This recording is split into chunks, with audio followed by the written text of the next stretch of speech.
Yabasanze beereze kati yasanze beereze kusana kote baba agenda nabi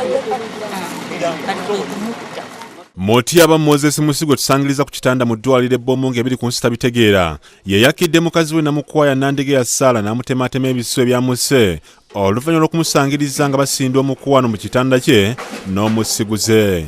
Ettemu lino libadde ku kyalo Kakutte ekisangibwa mu Bombo Town Council mu district ey'e Luweero.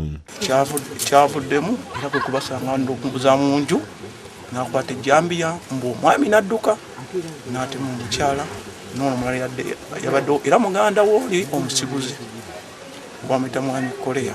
Kigambibwa nti mu kusooka mu sse teyalabye mukazi we Namusiguze wabula olwatuusa awaka n'amwesooka nti tewali mazzi n'amulagira akiire ku nnayikonto okugakima kyokka bwe yakomyewo yasanze omusiguze Kyakwaya Wumu Stephen yamaliriza okulya emmere ng'eno bw'aleze Namukwaya.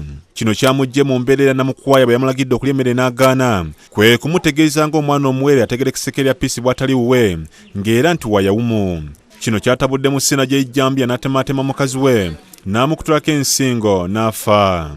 Waliwo omusajja nga muganda w'omusiguze Kiza Korea eyazze okubataasa naye n'amutematema embale mu kyenye ne mu nsingo. Nagenda okubataasa yantema mutemi yamala okutema nze n'atema mukazi we n'amutta nze nga nzirusa.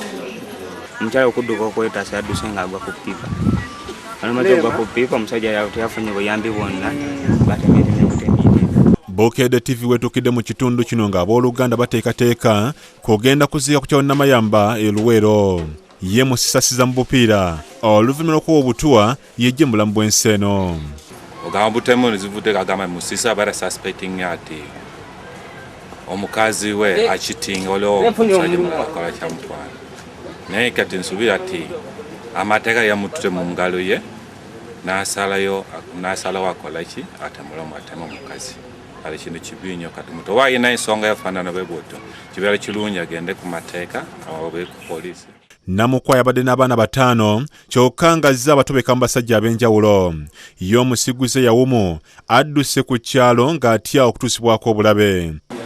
Nange nabadde kusomera naye nagenze banonyina ku ssomero ne baŋŋamba bamba omulwadde. tujja kusoma ne tujja naye nga ffe tukikakasa batuse mukubira ne batuwa ebiranga. Ebyo nga biri bityo mukazi wa pasita akamazibwa akakanye ku muganzi we n'amukuba oguyinja ku mutwe n'amuttanga entabwe eva ku buli omu kulowooza munne nti ayenda. Kigambibwa nti ati Margaret ng'abadde mukozi mu kifo ekimu ekisanyukirwamu entebe yakutte oguyinja mu kiro ekikeesezza olwaleero oluvannyuma lw'okufuna obutategeeragana n'omulenzi we Fred Mwanga nga babadde bava mu bbaala n'amukuba oguyinja ku mutwe ne gwabika era n'adduka ku poliisi okusaba obuyambe badduse omuntu we mu ddwaliro. Kyokka poliisi weetuukidde mu kifo kino Mwanga abadde amaze okufa.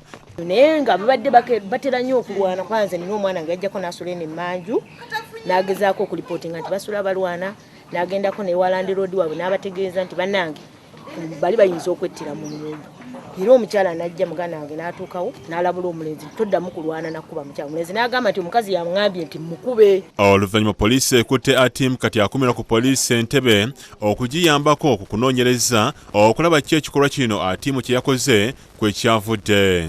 Nakaziba Shube ne Kigongo Ssebalambe bakusakidde eggwele lino ku Bokedde TV.